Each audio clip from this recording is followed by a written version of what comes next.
যখন কোনো বান্দা ব্যভিচারে লিপ্ত হয়ে যায়, যখন কোনো মেয়ে ছেলে কোনো একটা জুয়ান ছেলের সঙ্গে হারাম সম্পর্কে রাতের আঁধারে বাগানে লিপ্ত হয়ে যায়, খারাজা মিনহুল ঈমান, ওর অন্তর থেকে ঈমানটা বেরিয়ে যায়। কেমন বেরিয়ে যায়? মাথার সামনে মেঘ যেমন উড়ে বেড়ায়, ওই রকম করে তার ঈমানটা উড়ে উড়ে উড়ে উড়ে বেড়ায়।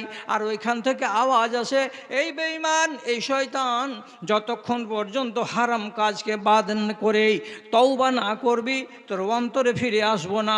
যতক্ষণ তোকে 5 মিনিট সময় লাগবে, 10 মিনিট সময় লাগবে আমের বাগানে এই মহিলার সঙ্গে কুকাজ করতে, অতক্ষণ তোর বুকের ভেতরে থাকবো না।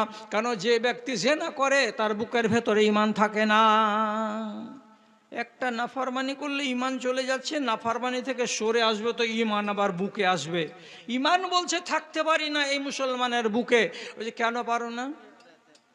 যে যার বুকে আছি তার চরিত্র দেখবেন, ওই দেখাও। ও যে আল্লাহ চুলগুলো কাটছে তো ইবলিশ শয়তানের মতো। কারা? তো মুসলমানের বাচ্চারা। রাসূলুল্লাহ বলছেন চুল যদি কাটবে তো সমান করে কাটো, না যদি কাটবে তো কান বরাবর সব দিকে ছেড়ে দাও, আর না যদি কাটবে তো কানের নিচু পর্যন্ত সব দিকে ছেড়ে দাও, আর না যদি কাটবে তো ঘাড় বরাবর সবটি চুলকে ছেড়ে দাও। একে বলা হয় লিম্মা, একে বলা হয় জুম্মা, একে বলা হয় ওয়াফরা। এটা হলো সুন্নতি চুল। আর সুন্নতি চুল যদি রাখতে না পারবে তো সমান সমান করে চুলগুলোকে কেটে দাও। কিন্তু নবীজির কথাকে কেউ মানে না। মুসলমানের বাচ্চারা চারি সাইডকে ছোট করে কেটে কেটে কেটে চামড়ার সঙ্গে লাগিয়ে দিচ্ছে, আর মাথার উপরে মাথলের মতন করে কিছু চুলকে ছেড়ে দিচ্ছে। এটা কে? তো বলছে মুসলমানের বাচ্চা। বিসমিল্লাতে এর গলত। তারপরে আর কি আছে? এর মুখটাকে ফাড়েন, তারপরে দেখেন দাঁতের গোড়ায় গোড়ায় কালো কালো দাগ লেগে আছে। দাগটা কেন এমন? তো বলছি যেদিন থেকে 15 বছর বয়স হয়েছে সেদিন থেকে তিরাঙ্গা আর গুটকাকে মিক্স করে করে খেতে শিখেছে। দিনের ভেতরে 10টা করে যদি তিরাঙ্গা না খাই তাহলে ওর দানা হজম হয় না, ও বাঁচতে আর পারে না। এই হারামখোর এমন কুলাঙ্গার হয়েছে, এর মুখের কাছে গিয়ে একটা কথা বলতে পারা যায় না। ট্রেন রক্ষা পায় না এর পিচিং থেকে, বাস রক্ষা পায় না এর জিভের থুতু থেকে। মাদ্রাসা, কলেজ, স্কুলের বাথরুমগুলো, পায়খানার কামরাগুলো, সিঁড়ি ঘরগুলো, কোনো জায়গা রেহাই পায় না এদের মুখের পিচিং পিচিং পিচিং পিচিং থেকে। এত কুলাঙ্গার এরা হয়েছে। তো এ হারাম জিনিস খেয়ে চলছে সারা দিন সারা রাত। আর কি দেখবেন এদের গায়ে? এর ফুল প্যান্টে 4 দিন আগে পড়েছে, পিসাব করে পানি নাই না, মুত লেগে আছে। আল্লাহর কসম, এখানে আলেম বসে আছেন, জিজ্ঞেস করেন। রাসূলুল্লাহ বলেছেন লা তাদখুলুল মালায়েতু বাইতান ফিহে ফিহে বাউলুন মুতাকান্নিউন। যে বাড়িতে বিছানার তলায় গামলাতে পিসাব জমা করা থাকে, যেই বাড়িতে বিছানার তলায় চৌকির তলায় সানকিতে পিসাব জমা করা থাকে, মানে কি? বয়স্ক লোকেরা রাতের বেলায় বাইরে যেতে পারবে না, তার জন্য ওই গামলাতে পিসাব করে দেয়। সকালবেলায় সেটাকে ফেলে দিতে হবে, অনিবার্য ফেলে দিতে হবেই, ফেলে দিতেই হবে। আর কেউ যদি বলে গামলাটা ভরুক তখন ফেলবো, আজকের মুখ থেকে গেল, কালকের মুখ থেকে গেল, পরশুর মুখ থেকে গেল, এই রকম করে যদি পিসাব জমা হয়ে যায় গামলাতে, নবী করিম সাল্লাল্লাহু আলাইহি সাল্লাম বলছেন যেই বাড়িতে বিছানের তলায় চোখের তলায় কোনাতে মুত জমা আছে, বাসিয়া বাসিয়া মুত, ওই ঘরের ভেতরে আল্লাহ রাব্বুল আলামিনের ফারিস্তা যাবে না। কেন? যে ঘরখানা পাক হয়ে নাই। ঠিক তেমনি তোমার 3টা 4টা ফুল প্যান্টগুলো, যেগুলো জিন কাপড়ের ফুল প্যান্ট, ওকে হ্যাঙ্গারে ঝুলিয়ে রেখেছো, প্রত্যেকটা ফুল প্যান্টে তোমার মুত লেগে লেগে আছে। একটাও পাক হালাতে ওইগুলো হ্যাঙ্গারে ঝুলে নাও। আজকে একটা খুলে দিলে, কালকে একটা পরে নিলে, 3 দিন পরে আবার একটাকে ঝুলিয়ে দিলে, পিসাব লাগানো ওই যে ফুল প্যান্টগুলো ঝুলছে। গামলাতে যেমন পিসাব জমা থাকলে ওই ঘরে আল্লাহর ফেরেশতা যাবে না, তেমনি তোমার নাপাক ফুল প্যান্ট যদি ঝুলে তো ওই ঘরে আল্লাহর ফেরেশতা যাবে না। কটা ছেলে দাঁড়িয়ে পেশাব করা ছাড়া বসে পেশাব করে? কটা ছেলে পেশাব করার পরে পানি নিয়ে নিজেকে পবিত্রতা অর্জন করে? তাহলে এই বান্দা এগুলো কাজও করে না। আর কি করে? মুসলমানের বাচ্চা দেখা যাবে কতজনের হাতে কি আছে, চাঁদির চেন আছে, কতজনের গলাতে চেন আছে। তাহলে এইগুলো তোমরা করো? কত মুসলমানের হাতে দেখবেন একটা আংটি আছে, আংটিটার দাম কত? বলে 250 টাকা। কেন নিয়েছিস? বলছে এটা নিতে গেলে ওই লোকটা বলে দিয়েছে আমার একটা রোগ ছিল, রোগটা সেরে যাবে। লাল কাপড়ে ঘিরে ছোট্ট একটা জায়গাতে বসে বসে হাটের কোণায় আংটি বেচে। আর ওই লোকটা বলে এই করো আর সেই করো, হেন করো আর তেন করো। হাত দেখালো, দেখাবার পরে বলছে ভাই তোমার রাশি ঠিক নাই, শনি রাশি উল্টা পাল্টা যাচ্ছে, কোন দিন যে তুমি ট্রাক অ্যাক্সিডেন্ট করে মরবা তো ঠিক ঠিকানা নাই, রাশি ঠিক করে নাও। আংটি আছে আমার কাছে, কত দাম লাগবে? তো 250 টাকা দাম লাগবে। 250 টাকা দামের রাশির আংটি মুসলমানের বাচ্চা কিনে নিল, আর নেওয়ার 3 দিন পরে বলছে এখন মেজাজটা অনেক ভালো লাগছে, যেদিন থেকে আংটি পরেছি সেদিন থেকে মনটা একটু ভালো ভালো লাগছে। ওই নালায়েকের বাচ্চা লাল কাপড় ঘিরে বলছে ধাতু পড়ে, ধাতু পড়ে, ধাতু পড়া রোগ বন্ধ হয়ে যাবে এই আংটিটাকে যদি আপনি পরেন। আপনি লাগিয়ে নিলেন হাতের আংটি, রাশির আংটিকে লাগিয়ে নেওয়ার পরে বলছে এখন আমার ধাতু পড়া বন্ধ হয়ে গেছে, কিয়ামতের আগে পর্যন্ত তোর ধাতু আর পড়বে না। কত নিমুখ হারামি আকিদা এক একটা মুসলমান রেখেছে 250 টাকার আংটিতে। রাসূলুল্লাহ বলছেন মান আতা আররাফান ফাকাদ কাফারা। কোনো মানুষ যদি গণকদারের কাছে যায় আর গণকদারের কাছে গিয়ে যদি রাশির আংটি পরে নেয় তাহলে সে ব্যক্তি হলো কাফের, কাফেরের বেটা। এখানে ঈমান নাই। ঈমান বলছে একটা এই গ্রামের মেয়ে ছেলে বুরকা পরে বাইরে যায়, আর অথচ ওর মোবাইলে দেখবেন 20টা বেটা ছেলের নাম্বার আছে। এগুলো কার সাথে ফুসুর ফুসুর করো, এটা তোমার কে হলো? বলছে এটা আমার ভানির দেওর হলো। এটা কে হলো? তো আমার বড় বহিনের ভাসুর হলো। এটা তোমার কে হলো? এটা আমার ক্লাসমেট হলো। এটা তোমার কে হলো? জালসা শুনতে গেছিলাম আজমনগরে, তো এখানে ছেলেটার সাথে চিনার হয়েছিল, ওর নাম্বারটা আমি নিয়ে রেখেছি। এই যে হারামি নাম্বারগুলোকে মোবাইলের ভেতরে সেভ করে রেখে দেওয়া, যদি মোমেনের বেটি হয় তো তাহলে আজনাবি বেটা ছেলের নাম্বার তার মোবাইলে থাকবে কেন? আর এমন যদি ঘটে ছবিও তোলে আর এর ভেতরে মেসেঞ্জারের ভেতরে লেনদেন করে ছবি, আর যাকে ইংরেজিতে বলছে আজকাল চ্যাটিং করা, মেয়ে চ্যাটিং করবে, ছেলে চ্যাটিং করবে, আজনাবি বেটা ছেলে আজনাবি বেটা ছেলের সঙ্গে এইগুলো কাজ করবে, তো তাহলে বোরকার তলে লুকিয়ে আছে কি কালনাগ? এমন যদি ও পরিস্থিতিটা দাঁড়িয়ে যায় তো আল্লাহর দেওয়া ঈমানটা কেন বলবে না যে আমি থাকতে পারি না এই দেহের ভেতরে, আমাকে বড্ড কষ্ট হচ্ছে? কেন? এ হলো হারামখোর, হারাম খাই আর হারাম গাই আর হারাম খেয়ে আর হারাম গেয়ে বাঁচে, আমার জান বাঁচছে না এখানে। কিতাবুজ জুহুদের ভিতরে লেখা আছে আবুল আলিয়া থেকে, কি লেখা আছে? তাখরব কুলুবুন নাসে মিন হালাওয়াতিল ঈমান। একটা দিন চলে আসছে, সেই দিন মুসলমানের দিলগুলো কোরআনের ভালোবাসা থেকে খালি পড়ে যাবে। এটা কোরআনের কথা মানতে চাইবে না, এটা নবীজির কথা মানতে চাইবে না, এটা শরীয়তের কথা মানতে চাইবে না, ওর মন যেটা বলবে সেটাই করবে। এ কথাটা আগেই বলে দেওয়া হয়েছে। কবে? একটা দিন আসছে, একটা সময় আসছে। সে সময়টা কবে? তো 1450 বছর হয়ে গেল ইমানের যাত্রা শুরু করা, এখন মনে হচ্ছে সেই দিনটা কাছিয়ে চলে এসেছে। আল্লাহ, ইমান আমার কাছে থাকতে কষ্ট পাচ্ছে, তো কষ্ট পেতে গেলে কি হবে? বলছে আমি বাড়ি চলে যাব, থাকবো না। তোর বাড়ি কোথায়? মদিনায়। তো এটা কি মিথ্যা কথা? আপনাকে গোড়াতে হাদিস বলেছি, ইন্নাল ঈমান লা ইয়ারজু ইলাল মদিনাতে কামা তারজুল হাইয়াতু ইলা জুহরিহা। কি কথাটার মানে?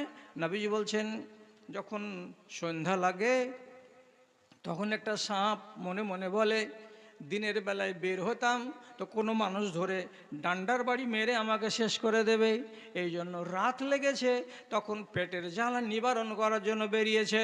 তো একটা সাপ খাল থেকে বের হলো, বেরিয়ে এখান দিয়ে চড়তে চড়তে চড়তে চড়তে চড়তে চড়তে চড়তে চড়তে এদিক দিয়ে ঘুরে ঘুরে ঘুরে ঘুরে যখন 8 ঘন্টা 9 ঘন্টার সফর শেষ হয়ে যায়, পেটটা তার ভরে যায়, তখন যেই খাল থেকে বেরিয়েছিল সেই খালে আবার ঢুকে যায়। তো সাপটা যে খাল থেকে বেরিয়ে এত লম্বা সফর করলো, সারা রাত 8-9 ঘন্টা, আবার ঢুকে গেল তার খালে, ঠিক সেই রকম ঈমান সারা দুনিয়ার সফর শেষ করে দিয়ে যখন ঈমানের জান দুর্বল হয়ে যাবে, আস্তে আস্তে করে মুসলমান বেদিন হতে লাগবে, নমাজ উঠে যাবে, রোজা উঠে যাবে, ঈমানদারি উঠে যাবে, আমানতদারি উঠে যাবে, লজ্জা উঠে যাবে, হায়াবাজ মেয়ে ছেলে দুনিয়া থেকে উঠে যাবে। যখন এই রকম করে মানুষ হারামকারীতে ডুবে যাবে, ঈমান তখন আস্তে আস্তে উল্টো সফর শুরু শুরু করবেই, তা শেষের বেলায় যাবে কোথায়? তো মদিনায়। ইন্ডোনেশিয়াতে ইসলাম খুঁজে পাওয়া যাবে না, ইমান খুঁজে পাওয়া যাবে না। ভারতবর্ষের মাটিতে ইমান খুঁজে পাওয়া যাবে না, পাকিস্তানের মাটিতে ইমান খুঁজে পাওয়া যাবে না। মানুষগুলো বেঁচে থাকবে, সব মুসলমান নয়, সব বেঈমান, সব বেঈমান। ইমান নেই, মানুষ বেঁচে আছে। আপনার মনে কষ্ট হচ্ছে, এত ড্যামেজ দিন কি আমাদের কাছে এসেছে? এত সাংঘাতিক দিন কি আমাদের কাছে এসেছে? যদি আপনি আমাকে জিজ্ঞেস করেন, তাহলে আপনাকে আমি জিজ্ঞেস করছি, আপনার মসজিদে মাইক আছে? বিনা মাইকে কোনো মসজিদ আছে আমাদের দেশে? না, একটাও মসজিদ বাদ নেই, প্রত্যেক মসজিদে মাইক আছে। মাইকে তো আজান দিল, ফজরের আজান, যে বাংলাদেশি আজান, বলছি কি, আরে কন কন কন কন কন কন করে ভাঙতে ভাঙতে মাঠ ভেঙে চলে যাচ্ছে আপনার ল্যাপের তলায়, আর ওখানে কানে সুটসুট করে আওয়াজ লাগছে, কি বলে? আসসালাতু খায়রুম মিনান নওম। নমাজ তোমার উত্তম হলো তোমার নিদ থেকে। আওয়াজটা তো কানে গেল, কানে যে গেল, তো নিদ উত্তম নয়, আল্লাহর ডাকটা হলো উত্তম। এ কথাটা কানে ঢুকলো, তাহলে পারে তুমি কেন ফয়সালা করতে পারলে না নিদ উত্তম না আল্লাহর ডাক উত্তম? এটা তো আমি জানি যে মসজিদের দিকে যাওয়াটা হলো উত্তম, আর শুয়ে থেকে যাওয়াটা উত্তম নয়। তা আমার জানার পরেও যদি আমি কম্বল ছাড়তে না পারি, ওই হালাতেই যদি মিয়া বিবির সকাল হয়ে যায়, তারপরে যখন সূর্য উঠবে তখন আমরা দুজন জাগবো। জাগার পরে মুখটাকে ধুয়ে নিলাম, চোখটাকে ধুয়ে নিলাম, বাস হয়ে গেল, নমাজে হাজির হলাম না। তাহলে আপনি নিজে বলুন তো, কি করেছেন ইমানের হাল? মসজিদে গিয়ে দেখেন কয়টা নামাজি, আলিশান মসজিদ, আলিশান অজুখানা, মাথার উপরে ফ্যান ঘুরঘুর করছে, আর এত সুন্দর সুন্দর বাল্ব লাগানো আছে, আর মুসাল্লা পাড়া আছে, তো এইরকম মোটা মোটা মুসাল্লা, আরামের জায়গা। আগেকার মতো গুদড়ি কোম্পানির মসজিদ নয়, যে একখানা খেজুরের চাটাই পাড়া আছে, তো দুমড়ে দুমড়ে গেছে, জায়গা জায়গায় ছিঁড়ে ছিঁড়ে গেছে। আপনাদের মতো লোকের জন্য এত সুন্দর আয়োজন করা হয়েছে, তো এত মিষ্টি মাইকে আজান শোনার পরে আপনি ঘরের ভিতরে বসে থেকে গেলেন, মসজিদে আসলেন না। তাহলে আপনি বলুন, ওই দিনটা কাছে আসছে না আসে না? কে জবাব দেবে? আপনাকে এই জবাব দিতে হবে। মিনার হতে ভাসিছে আজান, মিনার হতে ভাসিছে আজান, হাইয়া আলাল ফালাহ। লাঙল ফেলিয়া মসজিদে চলো, ভুলবে মনের জ্বালা রে, ভুলবে মনের জ্বালা। আওয়ারা মনের হিসেব করো কষে, পায়েতে লাগাও রসা। হাই রে মানুষের মিটিল না আশা, মানুষের মিটিল না আশা। শিশু হয়ে এসে জোয়ান হয়েছ, শিশু হয়ে এসে জোয়ান হয়েছ, এখন বন্ধ তোমার উজান পথ। ভাটির পানে চলে জ্ঞান পাইলে নাও, ভাটির পানে চলেও জ্ঞান পাইলে নাও। তুমি নাদান বড়ই আলবত, তুমি নাদান বড়ই আলবত। আখেরাত বেচে দুনিয়া যে কেনে, আখেরাত বেচে দুনিয়া যে কেনে, কঠিন হবে তার দশা। হাই রে মানুষের মিটিল না আশা, মানুষের মিটিল না আশা। ওয়াজ করেই যাচ্ছি, চুল দাড়ি পেকে গেল, বয়স 65 হলো। 1975 সালে যখন আমি ভাদো মাদ্রাসায় তিরমিজি পড়ি আমার বাপের কাছে, তখন থেকে আমি এই কাজ অল্প অল্প করে চালু করে দিয়েছি। কেন? আমার বাপ ছিল বক্তা, তো জিলেবি ভাজার বেটা জিলেবি ভাজা, এটা তো স্বাভাবিক কথা। তাহলে কত লম্বা সময় ধরে এই কওমের সামনে আমি আছি আর কথা বলেই যাচ্ছি, কিন্তু আমার সমীক্ষা বলছে, আমার তাজজিয়া এই কথাটা বলছে, আমি যত পরিমাণে কথা বলেছি ঠিক তার জায়গায় 1.5 গুণ পরিমাণে আমার জাত উল্টো দিকে হেঁটেছে এবং ইমানের সীমানা থেকে বেঈমানের সীমানার দিকে দৌড়ে গেছে। হাই রে, তাহলে কি আব্দুল্লাহ বিন উমারের হাদিসটা অক্ষরে অক্ষরে সত্য নাকি? আব্দুল্লাহ বিন উমর রাদিয়াল্লাহু তাআলা আনহু একটা কথা বলেছেন হাদিসে, সে কথাটা যদি আপনাকে বলি তা আপনি বলবেন তোমরা এগুলো কোথা পাও কথা? আসলে এগুলো কথা লেখা আছে না তোমরা দিন কাটাবার জন্য এগুলোকে খুঁজে খুঁজে বের করো? আল্লাহর কসম খেয়ে বলছি, আমি কোনো দিন কাউরির সামনে গলত কথা জেনে বুঝে বলি না। ভুলে যদি হয়ে যায় আলাদা কথা, আর আমি যদি জানি যে এটা কথা ফালতু, তা আমি ফালতু কথা আপনার সামনে কাউরির সামনে শোনাই না। আমি এটাকে সাহি পেয়েছি, তারপরে আপনাকে আমি বলছি। আব্দুল্লাহ বিন উমর রাদিয়াল্লাহু তাআলা আনহু স্পষ্ট করে বলে দিয়েছেন, ইয়াতি আলান নাসে জামানুন, মানুষের সামনে একটা দিন আসছে, ইয়াখরুজুনা মিন সলাতিহিম, ওরা ফজরের বেলায় 40টা লোক নমাজ পড়ে রাস্তার কাছে এসে দাঁড়াবে। তো ফজরের বেলায় যদি 40টা মানুষ এমন ডিসেম্বর মাসের কনকনে শীতে নমাজ পড়ে বাইরে আসে, আর আমি যদি দেখতে পাই যে 40টা মানুষ দাঁড়িয়ে আছে ফজরের বেলায় 5:30টার সময়, এরা কেন জমা আছে? তো নমাজ পড়ে বেরিয়ে এসেছে, তাহলে তো মনটা জুড়িয়ে যাওয়ার কথা। এটি সবটি তো নামাজি, নামাজ পড়ে বের হলো, কেউ চপ্পল পায়ে দিচ্ছে, কেউ চপ্পল পায়ে দিয়ে রোডে পা দিয়েছে, কেউ কোনো লোক আবার নিজের সিট ছেড়ে বেরিয়ে আসছে। তো এই তো হল হালাত। তো 40টা লোককে দেখলাম ফজরের বেলায়, আপনার মন জুড়াবে যে সবটি নামাজি। কিন্তু আব্দুল্লাহ বিন উমর বলছেন, বড় দুঃখের কথা। কি কথা? লাইসা ফিহিম মুমিনুন, লাইসা ফিহিম মুমিনুন, এদের ভেতরে একটাও ইমানদার নয়। যে 40টা লোককে দেখছো ফজরের নামাজ পড়ে বেরিয়ে এসেছে, এরা একটাও মুমিন নয়, এরা একটাও মুমিন নয়। এরা কি তাহলে? এরা কি? তা আমি কি বলবো আর আপনি কি বলবেন যে এরা সবটি চোর? না, ওটা কথা নয়। এরা মুমিন নয় তো কি এরা? এরা মুসলমান। মাথা খারাপ হয়ে গেল। মুমিন বলল না, ফের মুসলমান বলল। বাপরে, ইসলামে আর ইমানে আসমান জমিনের তফাত আছে। মুমিনে আর মুসলিমে আসমান জমিনের তফাত আছে। কি তফাত? মুসলমান কাকে বলে? যে লোকটা নমাজও পড়বে, আর আবার ফাঁকা টাইম পেতে গেলে পকেট থেকে বলবান ছাপ খেয়নি বের করে তাইলে কষলাবে, এ লোকটার নাম হলো মুসলমান।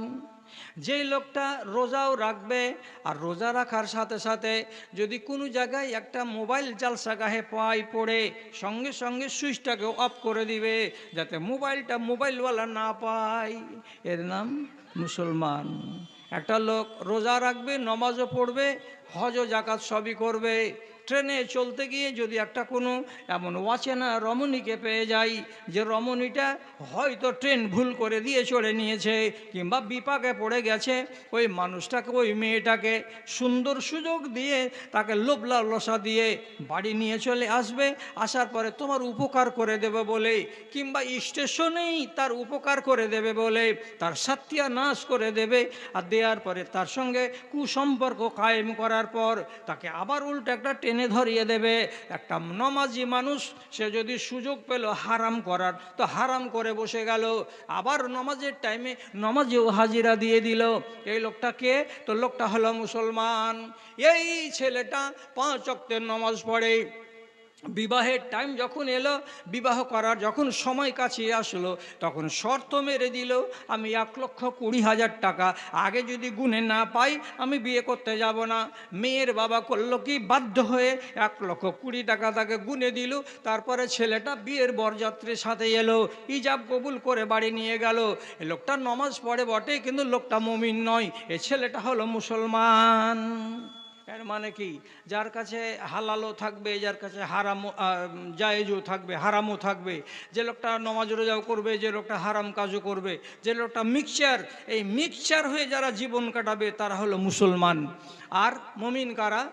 যারা হারাম থেকে বাঁচবে, হালালের উপরে কায়েম থাকবে, যারা কোনো দিন হারাম কাজে যাবে না, মদ খাবে না, সুদ খাবে না, মাগিবাজি করবে না, পরনিন্দা করবে না, বেহায়া হবে না, পরের মালকে লুটে নেবে না, শিরিক করবে না, জাদু করবে না, টোনা করবে না, মা বাবাকে হেথুত করে জ্বালা পোড়া করবে না। এই লোকগুলো হলো মুমিন, এই লোকগুলো হলো ইমানদার। তফাৎ কি? মৌলভী সাহেব, মুসলমান হয়ে মরলাম, কবরে গেলাম, তো তফাৎটা কি? আল্লাহর কসম ভালো করে বুঝুন, কথাগুলোকে ভুলিয়ে দিয়েন না। 8টা দিন যদি মগজে রাখেন তবু 8 দিন ঈমান ভালো থাকবে। মুসলমান হয়ে মরতে গেলে, কবরে যেতে গেলে গ্যারেন্টি নাই, গ্যারেন্টি নাই। প্রথম চান্সেই আপনি আল্লাহর জান্নাত পাবেন ভরসা নাই। আপনাকে একদিনের জন্য হতে পারে জাহান্নাম হবে, আপনাকে একদিনের জন্য হতে পারে, দুদিনের জন্য হতে পারে জাহান্নাম যেতে হবে, হতে পারে 7 দিনের জন্য জাহান্নাম যেতে হবে। কেন? এই রকম লোকেদের জন্য দাড়িপাল্লা কায়েম করা হবে, আর দাড়িপাল্লাতে একদিকে পাপ আর একদিকে পুণ্যকে রেখে দিয়ে ওজন করা হবে। ওয়ানাজাউল মাওয়াজিনাল কিসতা লিয়াউমিল কিয়ামা, কিয়ামতের দিন যখন দাড়িপাল্লা খাড়ো করা হবে, সেই দিন যদি আপনার দাড়িপাল্লায় পাপের বোঝাটা কি হয়ে যায়, 500 গ্রাম ভারী হয়ে যায়, আর নেকির পাল্লাটা একটু উপর দিকে উঠে যায়, কতটি লাগবে? তো মাত্র 500 গ্রাম লাগবেই। 500 গ্রাম যদি দিই বা 525 গ্রাম যদি দেওয়া যায়, তাহলে নেকির পাল্লাটা ভারী হবে আর গুনাহের পাল্লাটা একটু হালকা হবে। তাহলে পরেই আপনি জান্নাত পাবেন। আর যদি একটুখানি নিচে পড়ে যায়, 100 গ্রাম, 200 গ্রাম, 1 কেজি, 1.5 কেজি, এতটাই নেকি যদি কমে যায়, তাহলে হিসেব অনুযায়ী কাউকে 2 ঘন্টার জন্য, কাউকে 10 ঘন্টার জন্য, কাউকে 1 মাসের জন্য আল্লাহর জাহান্নামে আগে জ্বলতে হবে, আর জ্বলার পরে তাকে আবার জান্নাতে আসতে হবে। মুসলমান হয়ে মরাতে দুর্গতিটা কি হলো বুঝতে পারলেন? এই দিনেরই কথা কোরআন মাজিদে লেখা আছে। যখন দেখবে যে মাত্র 100 গ্রাম নেকি আমার ঘাটতি পড়েছে, আল্লাহকে বলবে, আল্লাহ আমি আনছি নেকিগুলো, কোথায় যাবা? দেখি আমার মাকে খুঁজে বের করি। মার কাছে যাবে, মাকে আমার এতটি নেকি কমে গেছে, তুই তো রাতে তাহাজ্জুদ পড়া মানুষ ছিলি, তোর নেকির তো পাহাড় লেগে আছে, তুই তুলে দিয়ে দে তো মা, আমি যে পাল্লাতে চাপাবো তা আমি নাজাত পেয়ে যাব। মা একদম এরকম সোজা চোখে দেখে বলবে, কে তুই? আমি তোর বড় বেটা জমশেদ। কোন জমশেদ? কার বেটা? আমি তো চিনি না। তো মা নিজের বেটাকে চিনবে না। কেন দিবি না মা? आज के दिन है वो मुसीबत आ पड़ी, आज के दिन है वो मुसीबत आ पड़ी, नफसी नफसी की घड़ी है ये घड़ी, नफसी नफसी की घड़ी है ये घड़ी। তোকে যদি আমি 200 গ্রাম দিয়ে দিই, 1 ঘন্টা পরে যখন আমার পাল্লা খাড়ো হবে, তখন যদি আমার 300 গ্রাম কমে যায়, কোন মায়ের লালের কাছে চাইতে যাব? তুই যেমন আছিস বিপদে, আমিও তেমনি আছি বিপদে। কি দেখবো তোর দিক, ধুলা উড়ে মোর দিক। পাবি না? বাপের কাছে যা, বাপ ওই কথা, ভাইয়ের কাছে যা, ভাই ওই কথা, বাড়িওয়ালির কাছে যা, বাড়িওয়ালি তো আরও মারবে দাঁতের ঝাঁটা দিয়ে। আমদাজি কে বাড়িওয়ালা আর কে বাড়িওয়ালি, কে কি আর কে না কি।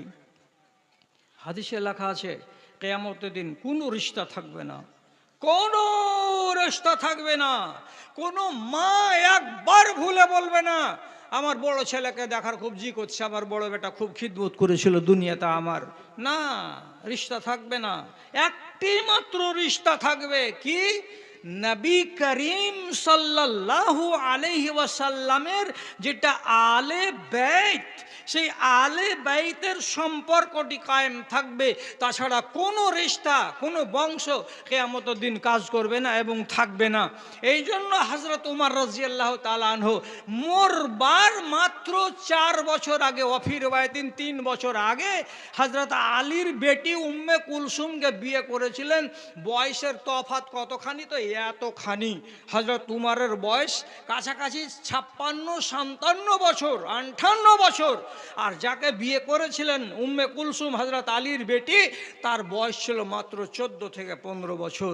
বিয়ে করলেন কেন এই বুড়ো বয়সে একটা কুঁয়ারি মেয়ে ছেলেকে? তিনি বলেছিলেন, আমি এই জন্যই বিয়ে করলাম, এই বিয়ের কারণে আমি রাসূলুল্লাহর বংশের সাথে নিজেকে যুক্ত করে নিতে পারলাম। কিয়ামতের দিন আমি আহলে বাইতের লোক হয়ে রাসূলুল্লাহর কাছেই থাকবো এবং রাসূলুল্লাহকে বলতে পাবো যে আপনি আমার লোক আর আমি আপনার লোক। চিন্তা করেন, কোনো বংশ থাকবে? মা থাকবে না, বাপ থাকবে না, কেউ থাকবে না। ইয়াউমা ইয়াফিরুল মারউ মিন আখিহি ওয়া উম্মিহি ওয়া আবিহি ও সাহেবাতেহি ওয়া বানি হে, বেটা পালিয়ে যাবে বাপ থেকে, মা পালিয়ে যাবে বেটা থেকে, স্ত্রী পালিয়ে যাবে স্বামী থেকে, কেউ কাউকে চিনতে চাইবে না। এমন দিনে যদি আপনাকে 100 গ্রাম নেকির দরকার পড়ে যায়, কেউ দেবে না। শুকনো মুখে আসবেন, আবার বলবেন আল্লাহ কেউ দিল না। রব্বুল আলামিন বলবেন হিসাব প্রমাণ করে দিচ্ছে আমার মিটারে, তোকে 1 মাসের জন্য জাহান্নামে যেতে হবে। আল্লাহ জি, পাল্লাতে তো আমার এত নেকি আছে, এত নেকি আছে, নেকি থাকলে বান্দা কিন্তু নেকি কম পড়ে গেছে, পাপ বেশি হয়ে গেছে, যা আমার জাহান্নামে যা। এরা কারা? এরা মুসলমানেরা, এরাই মুসলমান। আর মুমিনদের কি হবে? মুমিনদের কথা হলো কি, এরা 2 রকমের হয় মুমিন। একগুলোকে বলা হয় সরাসরি মুমিন, আর একগুলোকে বলা হয় মুসলেহ মুমিন। মুসলেহ মুমিন এবং যারা মুমিন, এই 2 শ্রেণীর লোকের আল্লাহ রাব্বুল আলামিন বলবেন বিনা হিসাবে তোরা জান্নাতে যা। ভুল বললাম, বিনা হিসাবে কেন জান্নাতে যাবে? বিনা হিসাবে তো জান্নাতে যাবে, নবীজি বলেছেন 70,000টা লোক আমার উম্মতির বিনা হিসাবে জান্নাতে যাবে, বিনা হিসাবে জান্নাতে যাবে। তো মুমিনদেরকে সম্পর্কে কেন বলছি যে এরা বিনা হিসাবে জান্নাতে যাবে? বিনা হিসাবে জান্নাতে যাবের মানে হলো হিসাব হবে, কিন্তু হাদিসে যে লেখা আছে হিসাবাই ইয়াসিরা, আল্লাহ তুমি আমার হিসাব নিও, আসান হিসাব। আর কোরআন মাজিদেও স্পষ্ট আল্লাহ তাআলা বলেছেন যে আসান হিসাব কিয়ামতের দিন নেওয়া হবে। আসান হিসাব কেমন? একটা লোককে ডাকলো, এদিকে এসো। কি নাম? এজাবুল হক। বাড়ি কোথায়? আজবনগর। আল্লাহ সবই জানেন এই ছেলেটা সম্পর্কে, সব জানেন আল্লাহ তাআলা। ওকে ডেকে বলবে, ও আচ্ছা আচ্ছা, আজমনগরে মাদ্রাসার দক্ষিণ দিকে বাড়ি ছিল, যে হ্যাঁ, যাও যাও জানাতে চলে যাও। আর হিসাব হয়ে গেল। মহবুল হাজি, এখানে এসো। বাড়ি কোথায়? আজমনগর। ও আচ্ছা আচ্ছা আচ্ছা, যাও জান্নাতে চলে যাও। ডাকছেন, জান্নাতে যাও। আছেন, জান্নাতে যাও। যেগুলোকে রব্বুল আলামিন চিনতে পারছেন আর যার হাতে সবুজ কার্ড আছে, যাও জান্নাতে যাও, জান্নাতে যাও, তোমার হিসাব হয়ে গেল। হিসাব সোজাও হবে, হিসাব মুশকিলও হবে। যার হাতে হলুদ কার্ড আছে, ওই শোনো, হিসাবে খাড়া হওয়ার আগে কার্ড বিতরণ হবে, এটা জানেন না? শুনেননি কোনো মাওলানার মুখে? জি, কার্ড বিতরণ করা হবে। আসমানের দিক থেকে কার্ডটাকে ছিটিয়ে দেওয়া হবে। একগুলো হলো ডান হাতের কার্ড, আর একগুলো হলো বাম হাতের কার্ড। আর এই যে রং করলাম আমি, এ রংটা আমার করা। সবুজ কার্ডটা হলো পারমিশন, যাও। আর হলুদ কার্ডটা হলো বিপদ, দাঁড়াও। এটা বুঝেন না? বুঝেন না? ট্রেন কতক্ষণ দাঁড়িয়ে থাকবে স্টেশনে?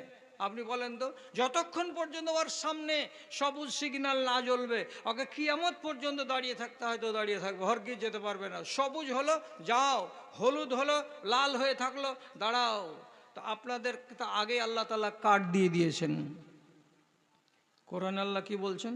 ও আম্মা মান উতিয়া কিতাবাহু বিয়ামিনিহি, যে সমস্ত লোকের ডান হাতে কার্ড দেওয়া হবে, সেই লোকটা খুশির জ্বালাই ডানে বামে লোকগুলোকে দেখিয়ে দেখিয়ে বলবে, দেখ রে দেখ আমি পাস হয়ে গেছি, দেখ রে দেখ আমি কামিয়াব হয়ে গেছি।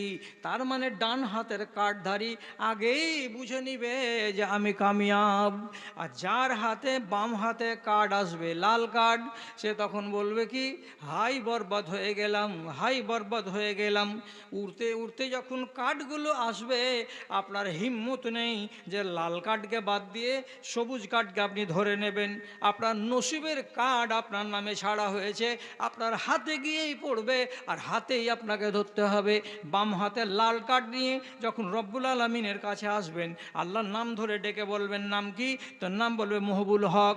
সামনে এসে দাঁড়াও। কেন দাঁড়াবো? আল্লাহ তাআলা থরথর থরথর করে কাঁপবে আর বলবে, আল্লাহ রাব্বুল আলামিন কি বলতে চাইছেন? আল্লাহ বলবেন, তোমার হিসাব লাগবে, আমার সামনে দাঁড়াও।